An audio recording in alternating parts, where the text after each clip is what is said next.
I still remember the sound of that gavel coming down. $180. That was the whole number. And just like that, at 18 years old, with a backpack that held everything I owned in this world, I became the owner of 9 acres of dead grass and a movie screen with a crack running right down the middle of its heart.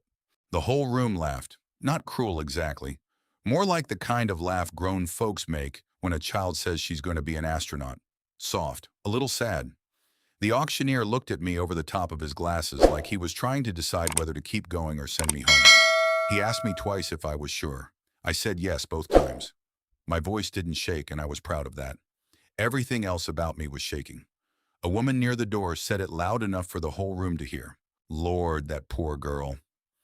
I signed the papers with my ears burning.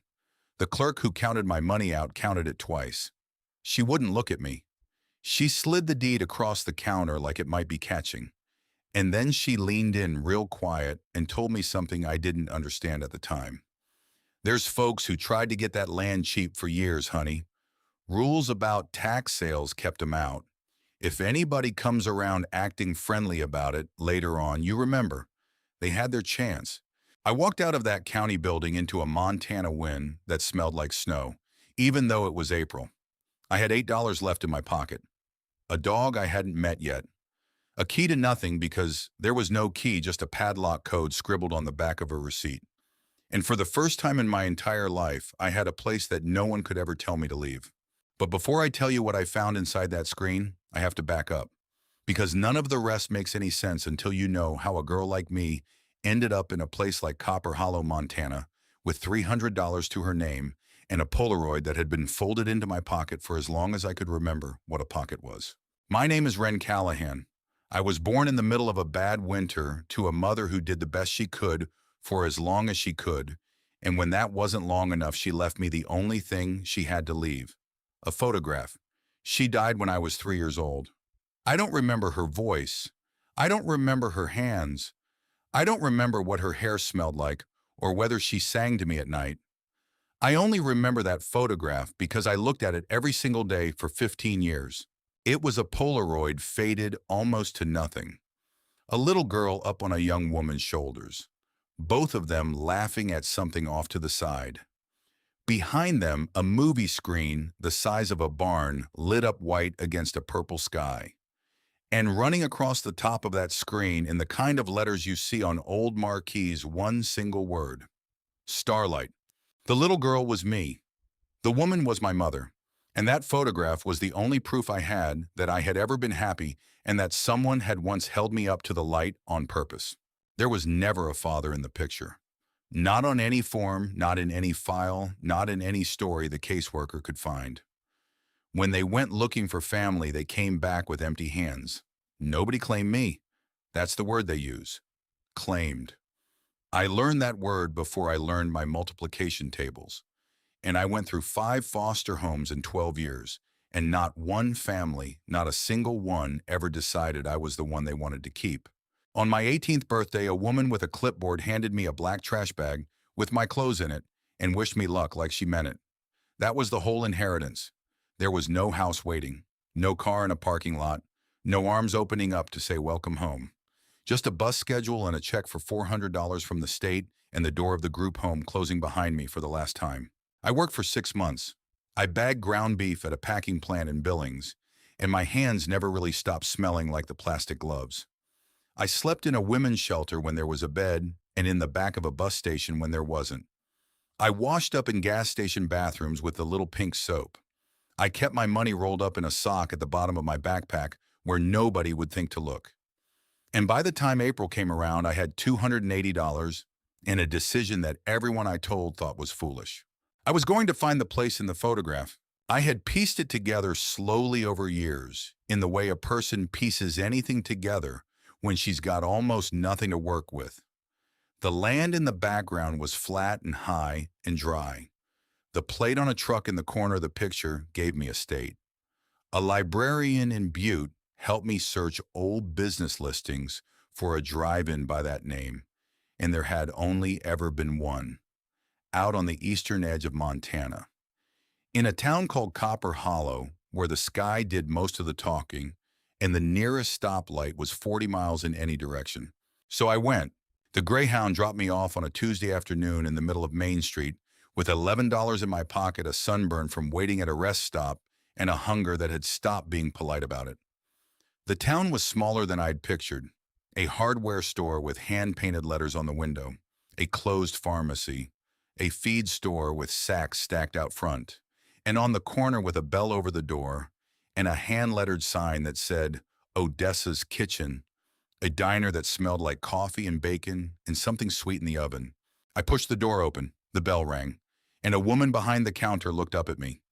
She was maybe 60, silver hair pulled back tight, reading glasses on a chain, hands that looked like they'd been chopping onions since before I was born. She read me in about 2 seconds, my whole life. She saw all of it, and she didn't say a word for a long moment. She just tipped her chin toward the counter. "Sit down, sweetheart, before you fall down." I sat. She poured a cup of coffee I hadn't ordered. She set a plate of biscuits and gravy in front of me a minute later, and hash browns and 2 eggs I hadn't asked for and couldn't pay for. "I've only got a few dollars, ma'am," I said. "Did I ask you for any—" She wiped the counter that was already clean. That was Odessa Halverson. She'd owned that diner for the better part of 30 years, and she had a way of talking to a stranger like they were a regular who just stepped out for a minute. While I ate, she leaned her elbows on the counter and let me be quiet. And the quiet was the kindest thing anyone had done for me in a long, long time. 2 old men in a booth by the window were talking about the weather, and then about somebody's tractor, and then about the tax sale on Thursday. And one of them said a word that stopped my fork halfway to my mouth. "County's finally dumping the old Starlight," the first man snorted. 15 years of back taxes on that wreck. Who in their right mind is going to buy a piece of dirt like that screen split down the middle? Whole thing's cursed. The second man said, "Old Wendell died out there, you know. In the little back room in the place he loved most. Land's no good for cattle, no good for crop. Cheaper to burn it than fix it." I set the fork down. I couldn't feel my hands. "Excuse me," I said, and both men looked over. "The Starlight. Is that the drive-in?" The first man raised his eyebrows. "Was a long time ago. Why you in the market?" I didn't answer that. I reached into my backpack, and I took out the Polaroid, and I carried it over to the booth, and I held it up. And the second man squinted at it, and his whole face changed. "Well, I'll be," he said. "That's the old marquee, all right. Haven't seen it lit up like that in more than 30 years. Odessa had come around the counter by then. She looked at the picture. She looked at the screen behind the little girl in the picture. And then she looked at me. And she looked at me for a long time. A beat longer than she needed to. "Sweetheart," she said, and her voice had gone very soft. "Where did you get this? It's mine. It's from when I was little. My mama took me there once. I've been trying to find the place my whole life." Odessa took the Polaroid in her hands like it was something she remembered. She held it a long moment. Her thumb brushed the edge where my mother's hair fell across her collarbone. "I sold this woman a cup of coffee once," she said so quiet I almost missed it. "Summer she worked the ticket booth out at the Starlight. Only one season. Young thing. Sweet. Came in every morning before her shift and ordered the same thing. Toast and orange juice. She looked up at me, and her eyes were wet. She had a little girl with her. That was you, wasn't it, sweetheart?" I could not answer her. The diner got real quiet. Now let me pause here for just a second because I want to ask you something. If you'd been sitting in that booth and you'd seen a girl with an old Polaroid and $11 in her pocket walk into your town looking for a drive-in that had been closed for a decade, what would you have thought? Would you have raised your hand for a place everyone else had already given up on? Comment yes or no down below. I really do want to know. And go ahead and hit that subscribe button while you're there, because what happened next is the part I still can't quite believe. All right, back to the story. The old men in the booth told me the tax sale was Thursday morning at the county annex, 9 o'clock sharp, and that I ought to save my money because nobody sane was going to take that place off the county's hands. I nodded like I agreed with them. I did not agree with them. Odessa let me sweep the back lot of the diner in exchange for supper. She let me sleep on a cot in her storeroom that night, and the next a cot she pretended she just happened to have. She didn't ask me what I was thinking. I don't think she needed to. Some women can see straight through to the bone. Thursday morning, I walked into that county annex with my sock of money in my front pocket, and I sat down on a hard wooden bench at the back of the room. It smelled like old paper and burnt coffee. An auctioneer in a short-sleeved shirt worked through a list of seized things in a bored voice. A pickup truck, a four-wheeler, a double-wide out on the highway. Hands went up around the room, and I waited. "All right, folks," he said at last, flipping a page. "Next up is a piece of work. 9 acres out on the old county road.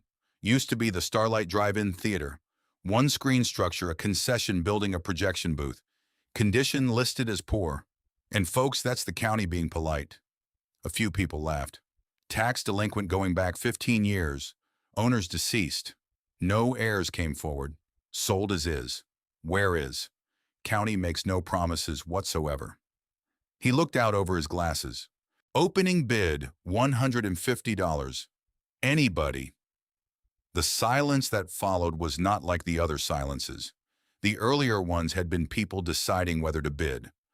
This one was the whole room agreeing without a word not to look at the thing at all. People studied their shoes. A woman fiddled with the strap of her purse. The auctioneer said the number again a little louder. I raised my hand. Heads turned. I felt the whole room pivot toward me at once.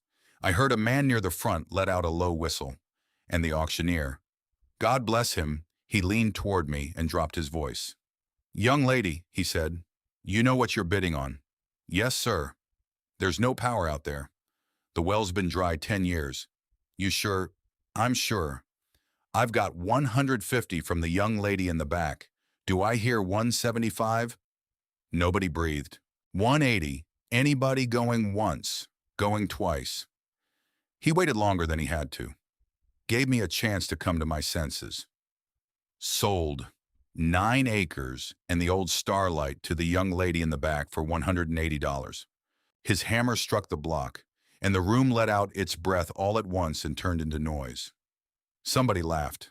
Not cruel, just startled. Nothing about it added up, and people laugh at what doesn't add up. And I walked up the center aisle to sign the papers with my ears burning, and I did not care. For the first time in my life, I was going to have a place where nobody could ever tell me to leave. The clerk who took my money counted my bills twice. She wouldn't meet my eyes. She pushed the deed across the counter like it might bite her, and she leaned in close and said that thing I told you about people who had tried to get that land for years. I didn't understand her at the time. I just folded the deed into my jacket pocket and walked out. The Starlight sat 3 miles outside of town where the gravel road gave up and the prairie took over. I walked.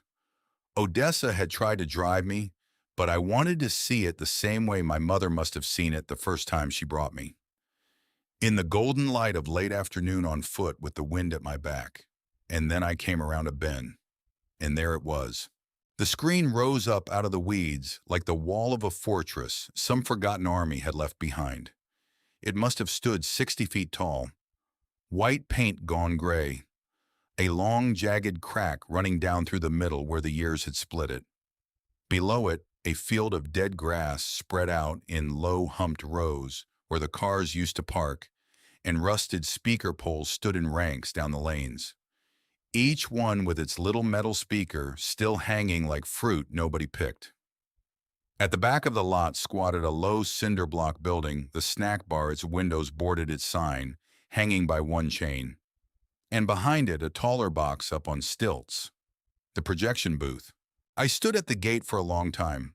I took out the Polaroid and I held it up so the cracked screen lined up with the lit one in my hand. A lifetime apart. And my throat went tight in a way I had not let it in front of anyone since I was small. "Okay," I said out loud to nobody. "Okay." Everybody in town kept saying nobody had claimed the place. Standing there in the wind, I figured that made 2 of us. I punched the code into the padlock. The chain dropped, and I walked into 9 acres of my own. It took the last of the daylight to get the snack bar door open, And inside was worse than the outside, mouse mess and cobwebs and the ghost of fryer grease that had baked into the walls. But the roof held over the back room, and there was a long counter I could sleep behind, and a door that locked from the inside. I swept a corner clear with the toe of my boot. I laid out the thin blanket from my backpack. I ate half of the sandwich Odessa had packed me by the light of a little flashlight, saving the other half because saving was a habit older than hope. And I lay down on that concrete floor under a roof that was finally mine. I was almost asleep when I heard it, a low whine out in the dark. I came up fast with the flashlight. I picked my way through the snack bar, through the door, out onto the gravel of the lot. The wind had died down. The stars were coming out. And out across the dead lot, sitting in the weeds at the base of that great cracked screen, was a dog. Old. I could see that even from where I stood, gray around the muzzle, ribs showing through a coat the color of dust. He didn't come toward me. He didn't run either. He just sat there at the foot of the screen in one particular spot facing a section of the tower where the cinder block had been boarded over with plywood gone silver in the weather. And he whined, low and steady, and he scratched once at the boards. And then he looked back at me across all that empty ground like he had been waiting a very long time for somebody to come and open the door. I crossed the lot slowly so as not to spook him, the flashlight beam swinging through the weeds. He stood and backed up a step, but he did not leave. When I reached the base of the screen, I saw what he was guarding. Somebody had sealed this part of the tower shut, not boarded against weather, sealed, on purpose. The seams caulked, the plywood screwed down tight, like whatever was behind it had been meant to stay in there for good. I pushed at the plywood with the flat of my hand. It didn't give. I dug my fingers into a seam, and a screw head painted over bit into my knuckle. Whoever had closed this up had not done it against the rain. He had done it to keep people out. The dog watched me from a few feet off, ears up, not coming closer. "You want in there too, huh?" I said quietly. "Yeah, me too." I went back to the snack bar and I lay down behind the counter, and I listened to the wind work at the broken windows. The dog whined once far off, and then he went still, and I slept harder than I had slept in a long, long time on a concrete floor, under a roof that was mine with 9 acres of my own, and a locked door on the other side of the dark. And I did not know yet what was waiting for me on the other side of that wall. I did not know that an old man had built himself a little room in the base of that screen and lived there quiet as a ghost for the last years of his life. I did not know that a whole town's worth of Friday nights had been stacked on shelves in that room, waiting for somebody to open the door. And I did not know that on one of those shelves, wrapped in the silence of 40 summers, was the last living picture of my mother. Morning came in gray and turned gold. The first thing I did was walk my whole 9 acres. I owned dead grass and speaker poles, and a screen with a crack I could put my arm through. The snack bar came with a stove that might work if it ever had power again, a popcorn machine furred with old grease, and a back room full of paper cups from a summer that had ended before I was born. Up the rickety stairs of the projection booth under a canvas sheet grayed by dust, I found the thing that made my breath catch. A projector. 2 of them, in fact, side by side, big as washing machines, all gears and lamp housings and round metal arms where the film used to ride. I didn't know how they worked. I wanted to know so bad it hurt. That same hunger I had always felt to know how a thing came apart and went back together. I had it for those machines the second I laid eyes on them. I spent that first week just surviving. I hauled water from a spring I found at the edge of the property, boiled it on a fire ring, scrubbed the back room of the snack bar until the concrete showed through. Every single day I went back to that sealed wall at the base of the screen, and I worked at it with the flat of a rock in my bare hands. Every single day, it beat me. The dog stayed.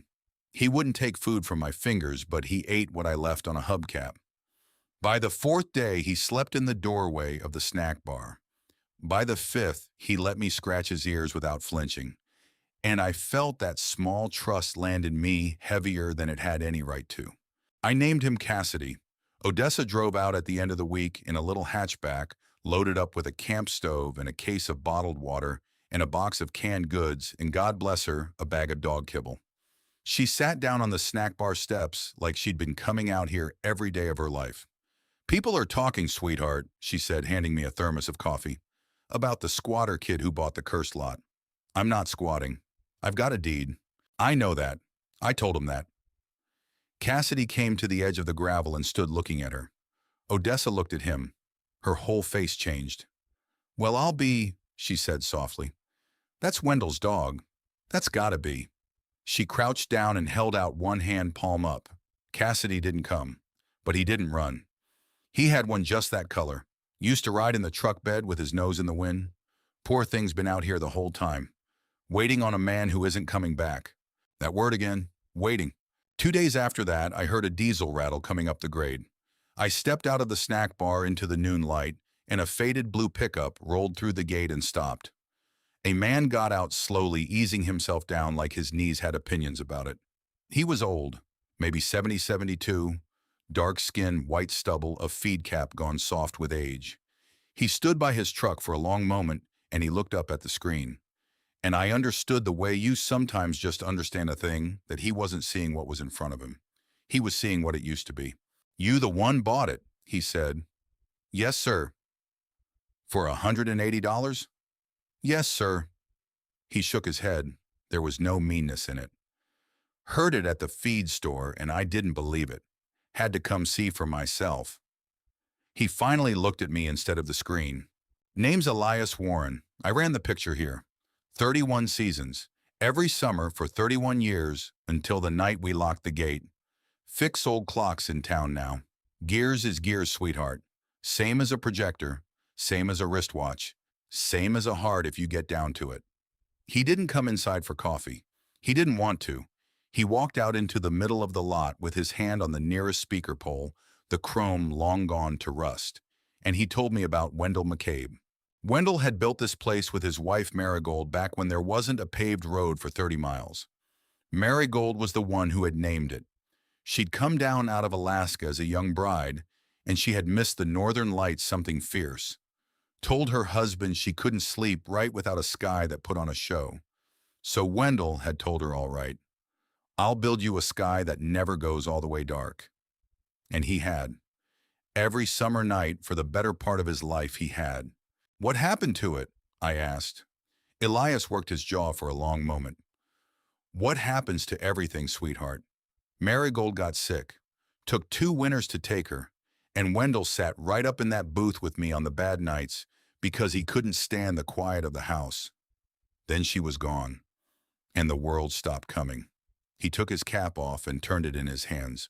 "People got televisions big as this wall in their own living rooms. Then they got those little phones. Last summer, we were open. I counted 9 cars on a Saturday. 9. And Wendell stood in that booth and he said, 'Elias, I am not running a show for the Crickets.' And he locked the gate, and that was that." I asked him how Wendell had died. He told me that Wendell had gone peaceful in the little back room at the drive-in in the place he loved most in the world, and that it had taken the neighbors a few days to find him, and that Elias had been on the phone with the sheriff crying like a boy when they finally called to tell him. I let him push me off, honey. God forgive me. He'd meet me at the gate and he wouldn't open it. I let him. Cassidy had come up while he was talking, and he sat down against the old man's leg. Elias looked down at him, and his whole face cracked open. "Oh, Cassidy, you old fool. You stayed too." He knelt down with both hands buried in that dusty fur, and for a minute neither one of us said anything at all. I made him coffee on the camp stove, and we sat on the snack bar steps, and I told him the truth. All of it. The Polaroid and the years in the system and the word Starlight burned into me. I took the picture out and I put it in his hands. He looked at it a long, long time. "Starlight," he murmured. "That's our marquee. That's a full house behind you. Look at all those cars." He glanced up at me. "Your mama brought you here once, before she died. It's the only time I can find where I was happy. I don't even remember it. I just have the picture." He handed the Polaroid back to me like it was made of glass. "Well," he said, "you came home then. However long it took, sweetheart, you came home." He came every day after that. He came in the morning in that blue truck with tools rattling in the bed, and a sandwich Odessa had sent him, and a thermos, and the two of us worked. He showed me the guts of the projector, the lamp house, the sound head, the great spools, and my hands took to it the same way they had always taken to anything mechanical, quick and sure. Elias watched me learn, and he didn't say much, but he started saving the hard jobs for me. We patched the booth roof. We got the marquee box down off its post and found half the plastic letters still rattling around inside it. We cleared the lanes by hand, hauling out tumbleweeds and a generation of trash. And slowly, the place began to look less like a grave and more like a place. One evening, he had me climb up and feed power to the lamp for the first time, just to see if the old arc would still strike. I threw the breaker on the generator.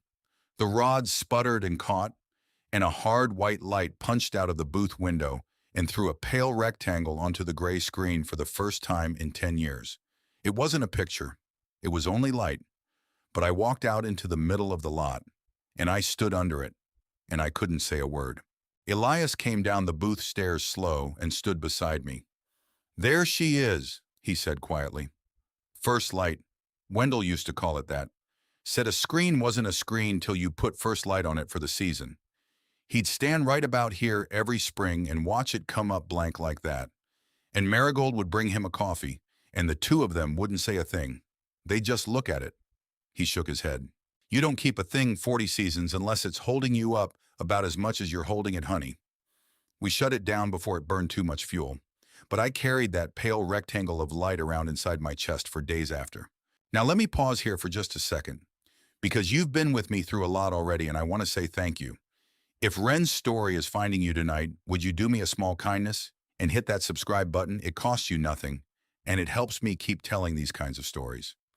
And go ahead and let me know down in the comments if you can. Have you ever discovered a place or a person or a piece of the past that changed the way you understood your whole life? I read every comment. I really do. All right, back to Copper Hollow. Every day, Cassidy went back to the sealed wall. Elias had shown me 100 things by then, but the dog kept scratching, kept whining, kept looking at us like we were slow. "He's been doing that since I got here," I said one afternoon. "Won't quit." "Elias, what's behind there?" The old man looked over at the boarded section, and a strange expression came across his face. "You know," he said slowly, "the last couple of summers Wendell didn't hardly use the house in town anymore. I always wondered where he was sleeping. He practically lived out at the screen there at the end, wouldn't let me near it. I figured it was junk, tarps and old gear." He wiped his hands on a rag. "It's sealed up. Somebody screwed it shut on purpose." Elias stared at that wall a moment longer, and then without another word, he walked to his truck and came back with a pry bar and a battery drill. He put the drill in my hands. "Well, sweetheart," he said, "let's see what an old man was so set on hiding. Lord knows I should have made him let me in while he was still here to ask." The screws were rusted. They fought every turn. We drilled out the heads that wouldn't come. We got the pry bar into the seam and worked it back and forth. The plywood groaned. Cassidy paced behind us and whined high in his throat. The first sheet came away with a crack of old caulk, and behind it was a proper door. A steel door, with another lock. Elias looked at that door and shook his head. "All this," he said, "to keep folks out of a screen tower." The lock was older and simpler than the drill. We broke it. The door swung inward, and a breath of trapped air came out that smelled of dust and cold film and something faintly chemical, and I put my flashlight into the dark, and the beam crossed the room, and I stopped breathing. It was a room, a lived-in room sealed up tight as a tomb. There was a narrow cot against one wall with a wool blanket folded square at its foot. A hot plate sat on an upturned crate with a coffee can of forks beside it. A single wooden chair faced a patch of wall that had been painted white. A little square of screen all his own. And the walls. Oh, the walls. I moved the light across them and my skin went cold and bright at the same time. Every surface was covered. Photographs, hundreds of them.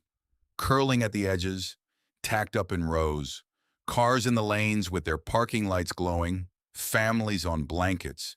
kids asleep on the hoods of station wagons, a young couple holding hands in the glow off the screen, faces and faces and faces, all of them turned toward a light that wasn't in the picture, and the shelves. Shelves climbed every free wall floor to ceiling, packed tight with film cans, hundreds of them, each one labeled by hand in white grease pencil. I stepped closer and read them in the flashlight beam. They weren't movie titles. They were dates, summer nights going back and back, and little notes in the careful hand of a man writing only for himself. Full house. Rain came late. 11 cars. First show of the season. Marigold laughing all night. Elias had come in behind me, and he stood there with his cap in his hand again, turning slowly, taking in the walls of faces and the walls of dates. And when he spoke, his voice was barely there. All those nights I thought he was just running the picture. He had a camera up in that booth the whole time. I thought it was just a hobby. He reached out and touched the edge of one film can, like you'd touch a headstone. He wasn't filming the movie, sweetheart. He was filming us. I moved the flashlight to the back of the room. A workbench stood against the far wall. A rewind bench with splicing gear and a hand crank. More reels stacked in the shadow beneath it. And behind the bench, half hidden, was something that didn't match the rest of the room. The floor there was wrong. A square of concrete a shade newer than the rest, poured separately, set into the slab, and bolted to the wall above it stood a steel cabinet. Gray industrial, the size of a small refrigerator, with a heavy hasp, and a padlock that hadn't rusted like everything else, because it hadn't been out in the weather. It had been in here in the dark, behind a sealed door, behind a boarded wall, guarded by a dog who wouldn't leave. I crossed the room. I knelt down in front of that cabinet, and I put my hand flat against the steel. It was cold. Colder than the room. Metal gets that cold when it's been shut away a long, long time. The padlock was good, but the hasp was screwed into old wood, and old wood gives. Elias set the pry bar. He leaned his weight. I pulled, and the screws tore loose with a shriek. The door swung open, and the two of us went quiet in a way that had weight to it. The cabinet was full of money. Not loose, sad money, bricks of it, bundles of bills banded in paper gone brittle and brown, stacked on every shelf, 20s and 50s and hundreds, some of the bands marked in pencil with a year. On the bottom shelf sat coffee cans, 4 of them, and when I lifted one, the weight nearly pulled my arm down. I pried the lid. I tipped it toward the flashlight beam, and gold poured into my palm. Heavy coins, eagles stamped on them, and under the gold a layer of silver, Morgan dollars gone gray with age. "Lord have mercy," Elias said. He didn't reach for it. He just looked. "Wendell, you crazy old man. You had this out here the whole time." I sat back on my heels. I had spent my whole life counting in single dollars and cans returned for nickels in a sock at the bottom of a bag. My mind could not make the jump to whatever this was. It refused. "There's more," I said, and my voice came out strange. I pointed the flashlight at the square of newer concrete set into the floor. It took us an hour to break it up, working the pry bar into the seam, lifting the slab in pieces. Underneath was a fireproof steel strongbox, and beside it, wrapped in an oilcloth, a flat metal document box. I lifted them both out and set them on the cot, and my hands were not quite steady. The strongbox held a fat envelope of savings bonds, dozens of them, the old paper kind, made out across decades. The document box held the rest of a man's life. The real deed to the property folded in thirds. A wedding photograph, a young man and a young woman squinting into the sun in front of a screen with fresh white paint. A woman's ring, a thin gold band with one small stone set into a slot, cut in a square of felt. And on top of everything in an envelope, soft from being handled, a letter. The front of the envelope said in pencil in a careful old hand, "To whoever finally opens this door." My mouth went dry. I held it out to Elias. "You should read it. You knew him." Elias shook his head. He sealed it for whoever opened the door, sweetheart. That's you. Go on. So I opened it, and I unfolded 3 pages covered close in that same careful hand. And I read it out loud in the little room where a man had lived and died, with a dog lying in the doorway, and the old projectionist standing very still. My name is Wendell McCabe, the letter began. People called me Wendell. If you are reading this, then I am gone, and you have done what nobody could be bothered to do while I was alive, which is come all the way out here and look behind the screen. So you are either family or you are a stranger with more curiosity than sense. I am betting on the stranger. I want to explain the money, because money makes people stupid, and I would hate for it to make you stupid too. I never trusted a bank after one of them talked my brother into a loan he couldn't carry back in the farm crisis. 1984. They called the note in a bad year, took his land in 14 months flat, sold the whole thing on the courthouse steps. I watched a man in a clean suit ruin my brother with a fountain pen. My brother died in a rented room 3 years later. He was 51 years old. So I kept what I made out here every season in metal and in the wall, where no clean suit could ever reach it. But I did not keep it to hoard it. I want that understood. I stopped. I had to. I could feel Elias behind me, not moving. Then I kept going. I never hid money out here. I hid a promise. Whoever finds it has to keep it. The promise was this, that someday this place would open again, that the light would come back across the lot, that the cars would come back with it, and the dark would have faces in it once more. I could not do it myself at the end. I was too old and too tired and too alone, and I am not too proud to write that down. But the money is for that. Not for a car, not for a house, for the light. Keep the promise, and it is all yours. Break it, and you are no better than the man with the fountain pen. I stopped again. Elias had turned away and was looking hard at the wall of photographs. His shoulders set, and neither one of us said a word for a while. There was more. One page was about Marigold, about how she could sell a ticket to a man who had sworn off pictures, about how she ran the snack bar her whole life and knew every kid in the county by name and what they liked on their popcorn. Another page was about the films. I filmed them so the dark would remember them, Wendell had written. A town like this forgets itself.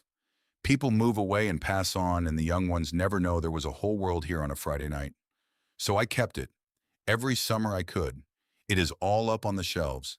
It is worth more than the money. And it is worth nothing to anybody but us, which is exactly how the best things are. And then near the end, a paragraph that made me read slower because a name had appeared. My nephew Preston will come, the letter said. Maybe not for me. He did not come for me, but he will come for this once he hears, and he will hear, because money has a long voice. Preston is my brother's grandson, and I love the boy he was, and I do not know the man he turned into, except that the last time we spoke, he called this place a pile of dirt and told me to sell it before it cost me everything. He only ever saw a price. A man who only sees a price should never be handed something precious. So I am not leaving the starlight to Preston. I am leaving it to whoever keeps the light on. If that is you, then welcome home. It was signed at the bottom, Wendell A. McCabe, and under the name a date written out in full, October the 12th, and under the date one more line. This is my last will, and I was in my right mind on this day, whatever anybody says. For a long moment, the only sound in that room was Cassidy's tail moving once against the doorframe. Then I looked up at the wall of dated cans, hundreds of summers, stacked floor to ceiling, and my chest pulled tight. And I reached into my jacket, and I took out the Polaroid with shaking fingers. Elias, I said. He wrote a note on every can, the date. I turned the photo over. On the white back of it, in ink faded to almost nothing, someone had written a date. A long, long time ago.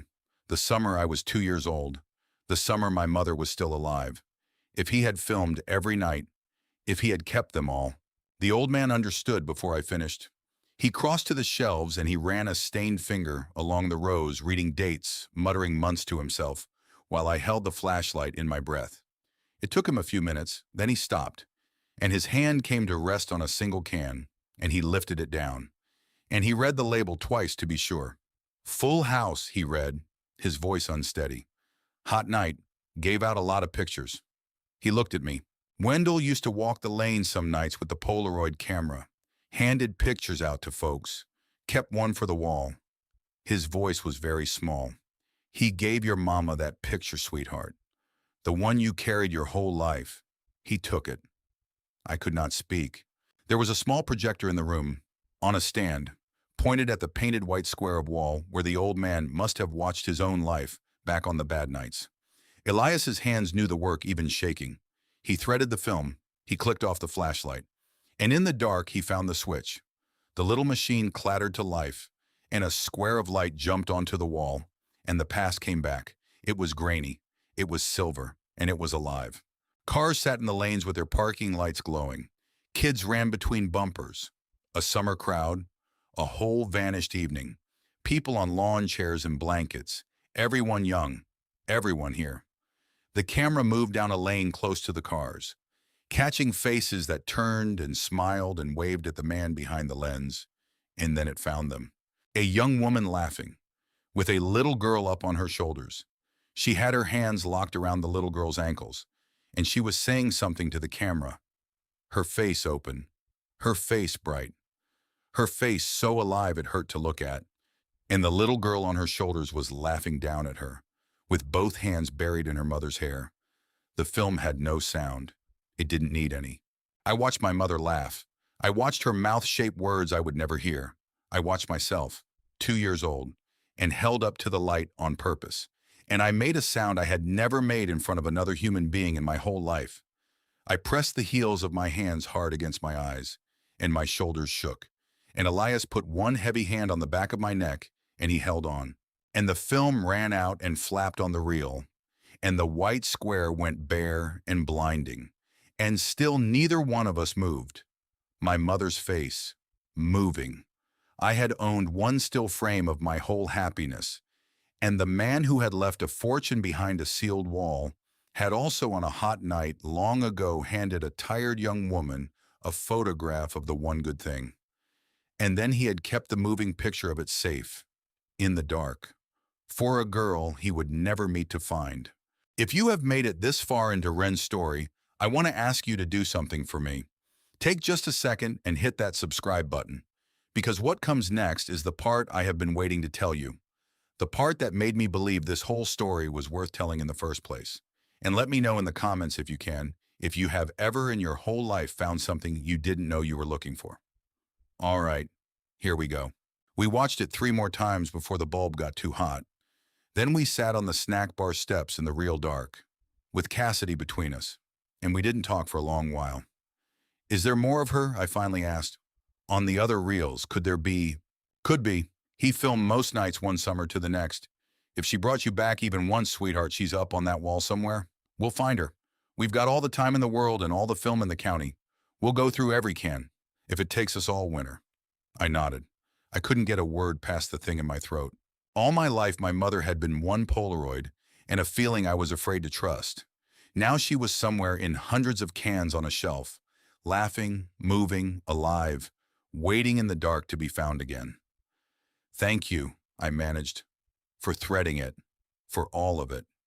He waved that off, but his hand came to rest on my shoulder, and it stayed there a while before he took it back. It's not mine, sweetheart. It's yours. He said, whoever keeps the light on. That's not the same as keeping it. Elias nodded slowly. No, it isn't. The next morning, I did something I would think about for the rest of my life. I took one gold coin, just one, out of the coffee can. I put it in my pocket, and I asked Elias to drive me into town, because I wanted to know what it was, not to sell it, just to know. I had spent so many years counting quarters that the idea of a piece of metal being worth more than I could imagine felt like a story somebody else was telling. I needed a real human being to look me in the eye and say the number out loud. I set it on the counter at the bank on Main Street. I asked the young teller if she could tell me anything about it. She picked it up. She turned it over. Her eyebrows climbed her forehead. She said she would have to get the manager. The manager came, an older man, kind eyes. He held the coin up to the light. He weighed it in his palm, and he asked me very pleasantly where a young lady like me had come across an American gold eagle in this kind of condition. And did I happen to have any others? No, I said. Just the one. Thank you very much. I took the coin back. I put it in my pocket, and I walked out onto the sidewalk with Elias. Out there in the wind, he said what we were both thinking. Wren, in a town this size, that coin will be the talk of the place by supper. And a story like the one out at the old drive-in doesn't stay buried. Never does. He was right. It took less than 2 days. I was up in the booth that evening cleaning the sound head with a rag when Cassidy started barking down on the lot, the sharp warning kind he'd never made before. I came to the little window and looked out, and on the gravel road beyond the gate, slowing as it passed, sat a clean, dark car. City plates, windows up, somebody inside. Looking a long, long time at a screen the whole county had given up for dead. The car came back the next afternoon, and this time it turned in at the gate. It rolled up the gravel slow, picking its way around the potholes. It stopped a careful distance from the snack bar.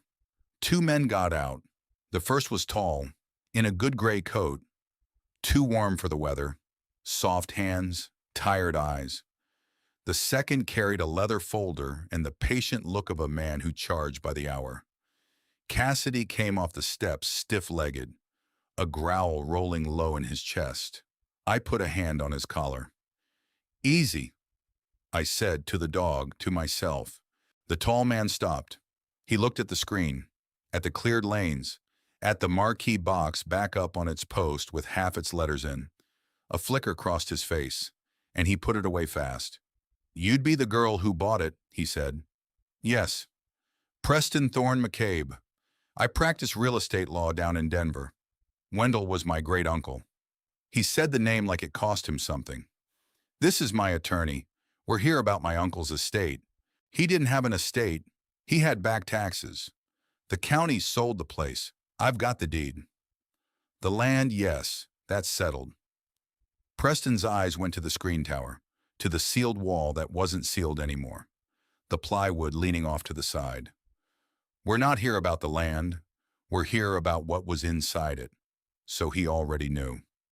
The coin had done its work, or the bank had, or the town had. It didn't matter which. You want to come in? I said. Out of the wind. They didn't want coffee. They stood in the swept snack bar with its dead popcorn machine, and the lawyer opened his folder and laid it out in a flat, reasonable voice. The land had transferred to me. That was settled. But personal property was a separate matter. Cash, coins, bonds, anything of value found on the premises belonged not to the buyer of the real estate, but to the estate of the deceased. And the estate of Wendell McCabe, who had died without a filed will, passed by law to his living blood, which meant Preston. There's a will. He wrote it. It's signed and dated. It says the place and everything in it goes to whoever keeps the light on. It says by name, not to your client. For the first time, the lawyer paused. Then he smiled, gentle, certain. A handwritten note in a box behind a wall. No witnesses, no attorney. Found by the one person who stands to gain from it. He let that sit. Even if a court eventually honors it, young lady, eventually is the operative word. These things take years, 3, 4, longer if it's fought, and it will be fought. The money goes into the court's hands while it's litigated, and nobody touches it. Not you, not us, nobody. For a long, long time. I looked at Preston, who had not said anything during this, who was looking at the framed snapshots I had started bringing in from the screen room and propping on the counter. The old crowds in their old cars. You came for the money, not him. You didn't come when he was dying. The whole county knows that. Preston's jaw tightened, and when he spoke, his voice had dropped the smoothness, and what was underneath was older and raw. You want to know about this family, sweetheart? I'll tell you about this family. He picked up one of the photographs, set it down. My granddad was Wendell's brother. Had a good place, cattle, good land, 4 generations on it, and a bank talked him into a loan in a bad year and called it in a worse one and took the whole thing. Farm crisis, 1984. My granddad died in a rented room in Cheyenne. I was 4 years old, barely remember him. Just a picture on my mama's dresser. My daddy spent his life climbing out of that hole, and he never made it all the way out. Died 62 years old with a mortgage he was still fighting, and neither have I. Not really. He pointed at the floor, at the lot, at everything. And the whole time my uncle was sitting out here on a coffee can full of gold. He had it. He could have saved my granddad with what was in that wall. Instead, he poured himself into this pile of dirt, and a bedsheet, and let his own blood go under. So don't tell me I have no claim. I have the only claim that means anything. He was breathing hard now. He owed us. He owed us, and he gave it to a stranger, and a dog. The room went very quiet. Even Cassidy had stopped growling. And the worst part, I thought, was that the man wasn't entirely wrong. I'm sorry about your granddad. And I mean that. I read the letter. The bank that took his farm is why Wendell never trusted one again.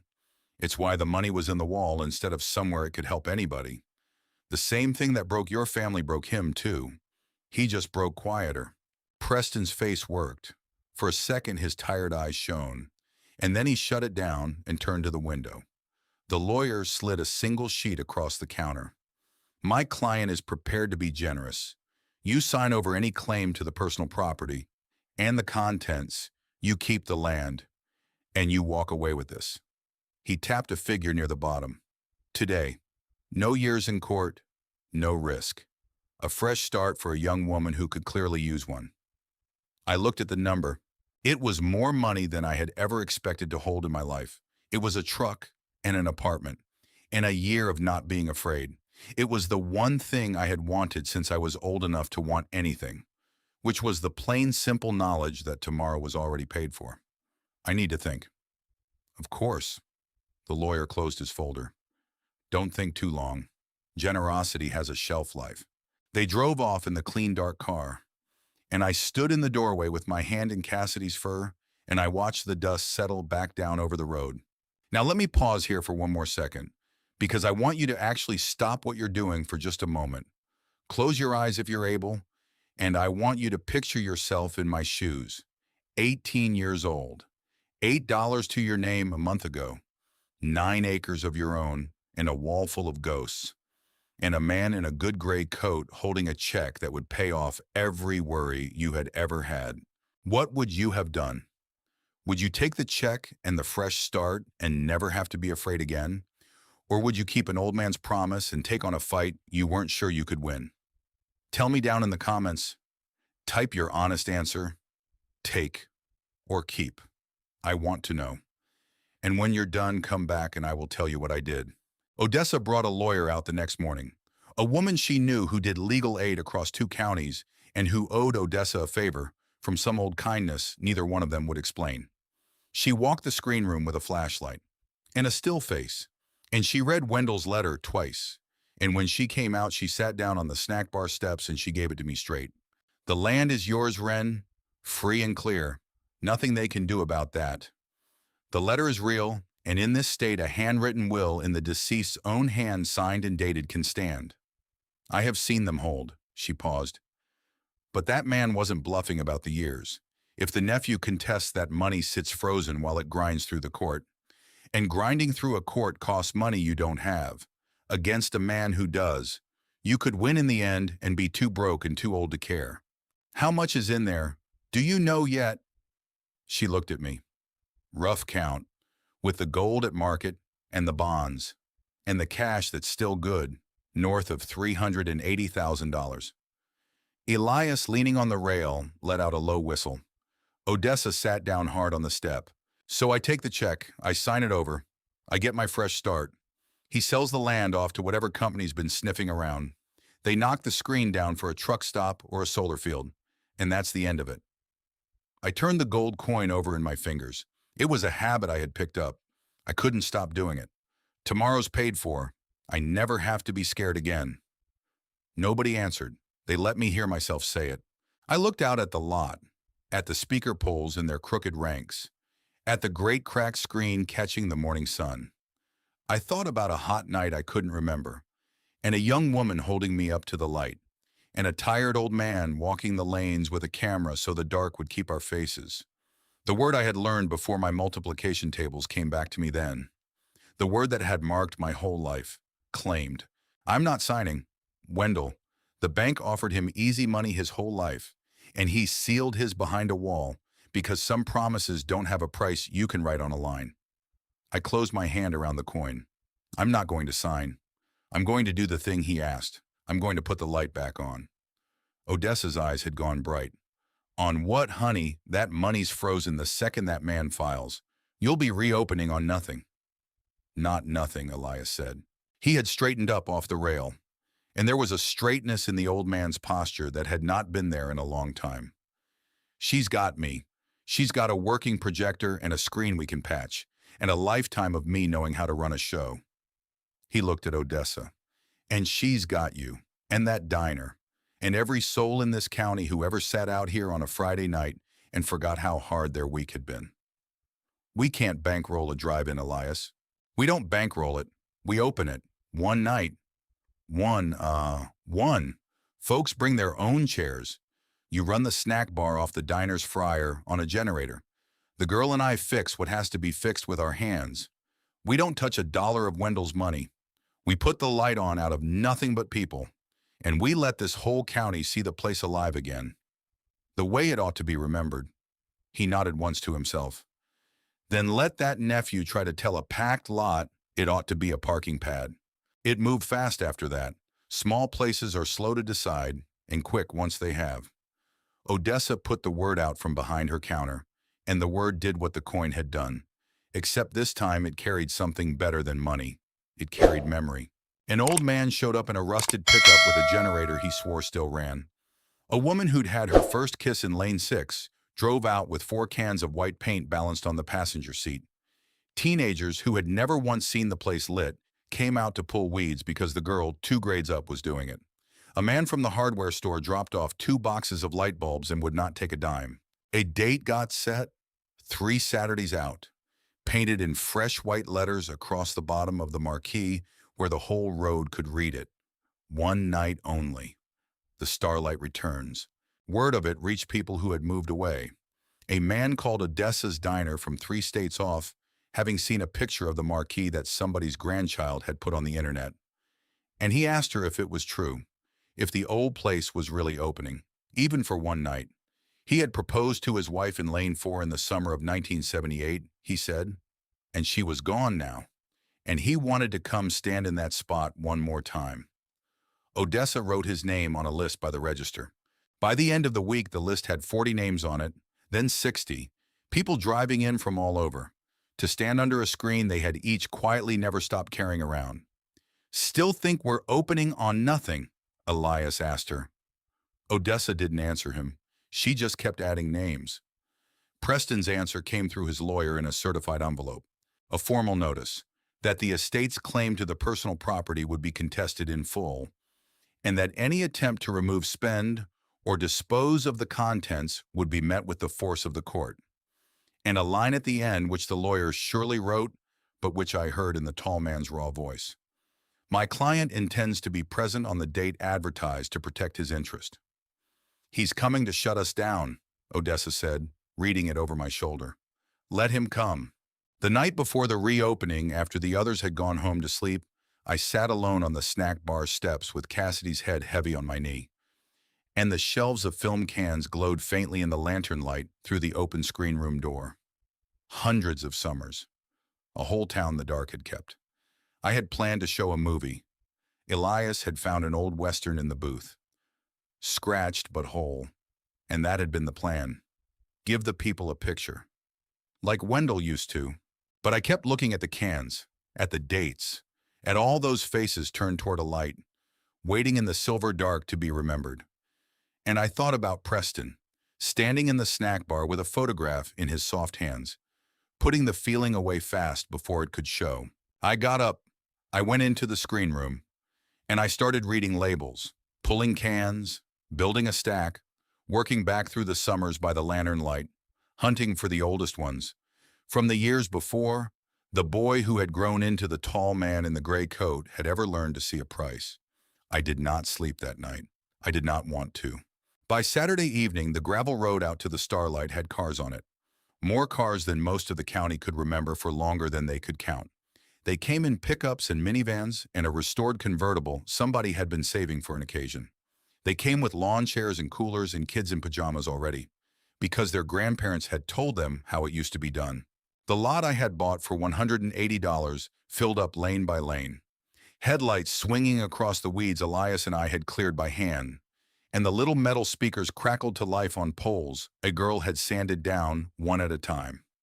Odessa ran the snack bar off the diner's fryer and a borrowed generator, and the smell of popcorn drifted out over the cars. And a line formed that didn't stop forming.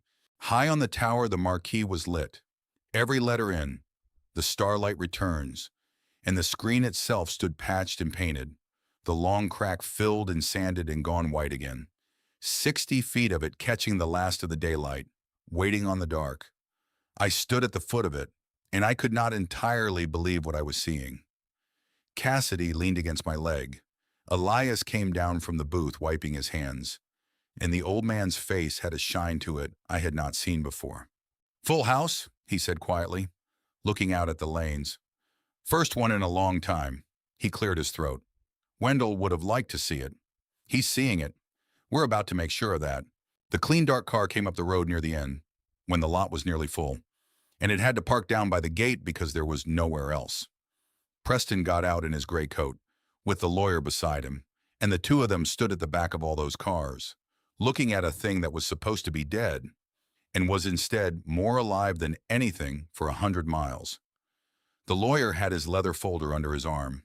Preston's hands were empty. The sky went from gold to rose to deep blue, and the first star came out, and the crowd settled. And somewhere a child called out that it was starting. Up in the booth, Elias killed the lot lights. Then the screen lit white, and a beam reached out across the dark, and the whole county fell quiet. I had not loaded the Western. What came up on the screen was a summer night from before any of the children present were born. Cars in these same lanes with their parking lights glowing, people on blankets, a snack bar with a younger Odessa behind the counter, and the crowd saw her. And a laugh went up and rolled across the lot, and somebody shouted, "Odessa, you haven't changed a day." And Odessa, watching from the snack bar steps, put a hand over her mouth. The films ran on, summer after summer, and the county watched itself remember. They saw faces. They saw their own young faces, and the faces of the people they had buried. A woman 3 cars over stood straight up when her late husband crossed the screen at 25, hauling a cooler, grinning back at the camera, and she didn't sit down again. She just stood there in the headlight glow with both hands pressed to her chest. An old man started saying names out loud, gently, as the dead went by. "There's Earl. There's the Hutchkins girl, look at her. There's my mother." People laughed and people wept, often at the same time, and the dark filled up with faces, just the way the man who had shot them had always meant it to. I moved down through the lanes while it played, and I found Preston at the back, standing alone. The lawyer had drifted off somewhere. Preston was staring at the screen with his careful face coming apart. Because the reel had reached the oldest summers, and on the screen a small boy in short pants ran between the cars with a sparkler, and a tall, straight man scooped him up onto his shoulders, and the boy shrieked with laughter. And a woman, marigold young and lovely and laughing, reached up to steady him, and Wendell turned the boy toward the screen so he could see the picture. One big hand spread across the child's chest, holding him safe, holding him up to the light on purpose. Preston made a sound low in his throat. "That's you." I had come to stand beside him, holding the can the reel had come in, and the letter, and the small stack of others I had pulled the night before. "I went looking last night. He filmed you every summer you came. There's years of it. You up on his shoulders, you and her at the snack bar. There's one of you asleep in the back of his truck with the picture still going." Preston couldn't take his eyes off the screen, where the boy he had been laughed, without any knowledge of farms or banks or fountain pens, held up by a man who loved him. "He kept it all," Preston said. His voice had gone to pieces. 40 summers. He kept me. You came here for what he left you." I put the cans into the man's hands, and the man took them. because his hands had stopped being able to refuse anything. Here it is. This is what he left you. You can keep fighting for the money if you want, but he already gave away the only thing out here that was ever worth anything. Every summer. For free. Preston stood holding the film cans against his good coat, and he watched himself be a child who was wanted. And the tall man with the soft hands and the tired eyes finally let out the thing he had been putting away fast since the day he drove up. He wept. He stood at the back of a packed drive-in lot with his uncle's whole love running silver across the screen. And he wept like the boy up there. And nobody around him thought a thing of it, because half the lot was weeping too. The lawyer came back at some point and started to say something about the proceeding. And Preston said without turning around, "Go home, there's no claim. Tear it up." And the lawyer looked at the screen, and at the crowd, and at his client, and he closed his leather folder for good. It was a while before Preston could speak again. When he did, he was looking at the boy on the screen, not at me. He wrote that I only ever saw a price. He said he was right. All those years I was angry at him for being rich and stingy while my family went under. And he wasn't rich. He was just as broke inside as the rest of us, hauling a coffee can of gold around, like it could buy back his brother. He wiped his face with the heel of his hand. He didn't owe me money. I see that now. I just wanted to matter to him. You did. It's on the screen. It's in the letter. He couldn't give you back the thing the bank took, but he kept you. All those summers he kept you. In the dark, where nobody could ever foreclose on it. The will stood in the end, because there was no one left to fight it. With the contest withdrawn, the legal aid lawyer walked Wendell's letter through the court, and a judge read the careful pencil hand, and the signature, and the date, and the line about being in his right mind, and she honored it. The money came out of limbo. By the terms of the letter, it did not become mine to spend on a truck or a house, and I didn't want it to. It went into a trust set up to do the one thing the old man had asked, which was to keep the light on. Elias was named keeper of it, and I ran the place. I didn't get a fortune. I got what I had never once had in my whole life. I got a roof that was mine, and work that meant something, and people who came back. We did find her again. Elias and I spent that first winter in the screen room with the little projector and the hot plate, and Cassidy asleep across our feet. Every night we pulled a can down. Every night we watched. And little by little, my mother came back to me in pieces. A summer she brought me, and I dozed on her shoulder through the whole show. A night she stood in Odessa's ticket line, laughing with a girlfriend. One clip, no more than 9 seconds long, where she looked straight at the camera and mouthed something to it. Elias froze the frame. He said he thought she was saying, "This is my girl." I keep that one clip on a loop in the screen room. Some nights I sit in the dark and let it play till the bulb gets warm. She is always saying it, and I am always here to hear her. Odessa said it best. Late one night near the end of that first summer, the two of us closing down the snack bar while the last cars rolled out the gate. I had said something about how strange it was, a girl with no family, ending up the one to bring it all back. Odessa stopped wiping the counter and looked at me until I looked back. "You keep saying you've got no family, honey. Blood made you. It didn't raise you. Raising is what these people did." She nodded out at the lot, at the road full of taillights, at Elias locking the booth, at the whole county that had come back to the dark to sit together. "That's a family. You just had to go and buy a wreck of a drive-in to find out." The boy showed up in August. I noticed him at the fence, hanging back from the crowd, watching the cars come in with a look I knew from the inside. A boy keeping himself small so nobody would tell him to leave. He was maybe 13, dirty sneakers, a backpack he wouldn't set down. I walked over, I leaned on the fence beside him, and I didn't say anything for a while. Then I said, "You hungry?" His name was Rowan, and he was running from a placement that had gone bad, and he had no money and nowhere to be. I knew the whole shape of it before he finished his first sentence, because I had lived inside that exact shape not so long before. "There's a cot in the back of the snack bar. It's not much. There's a dog that snores. You can stay till you figure things out, and you can work the popcorn for your keep. And any night you want, you sit out front for free." I looked at him, who was already trying not to hope. Nobody's going to tell you to leave. Not here. I made it a rule after that. Any kid in the system, any night, parked out front, for free, for as long as there was a light to put on. It was the kind of thing the old man would have wanted, and it was the only way I knew to pay back a debt to a stranger I would never get to meet. Preston came back twice that fall. The first time he stood at the gate a long while before he came in. And he and I didn't say much, and he watched the show from a folding chair near the snack bar, and he left before the credits ran. The second time he brought a box. Inside were photographs from his father's house, the few that had survived the farm, and a reel of old home movies nobody in his family had owned a projector to watch in decades. He set the box on the counter in front of Elias. "I want them up on the wall, with the rest, if that's all right." He looked at the screen, then at me. "He kept everybody else in this county. Doesn't seem right my people aren't up there too." So they went up. The lost farm, and the faces that went with it. Tacked in among a county's worth of Friday nights, kept at last, the same as everyone else. Up in the screen room on the shelf where the films lived, the faded Polaroid stood propped against a film can. A little girl on her mother's shoulders. A screen lit white behind them. And around it now were other pictures, new ones. The reopening night, Odessa at the Friar, Elias in the booth, Cassidy asleep in lane 1, Rowan grinning with a popcorn scoop, a wall of faces, still being added to, the same as the old man had started it.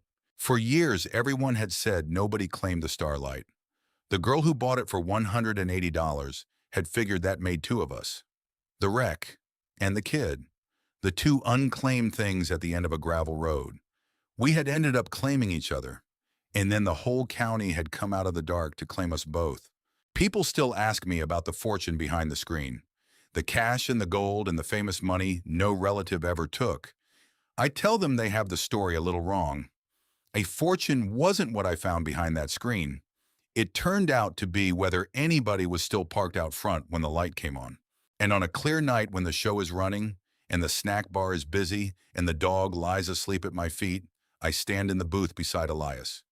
And we watch the beam cross all that dark, to land on the mended white screen, where 1,000 faces turn up toward the light. Held there, on purpose, remembered. Of all the things a person can be handed in this life, I think being remembered on purpose is the one worth keeping. And that is the fortune I found, behind the screen. Thank you for walking this whole road with me tonight. If Wren's story touched your heart in any way, I would be so grateful if you would subscribe to this channel. We tell stories here about hope, about second chances, about finding a place to belong when the world has told you there isn't one for you. And I would love to hear from you down in the comments.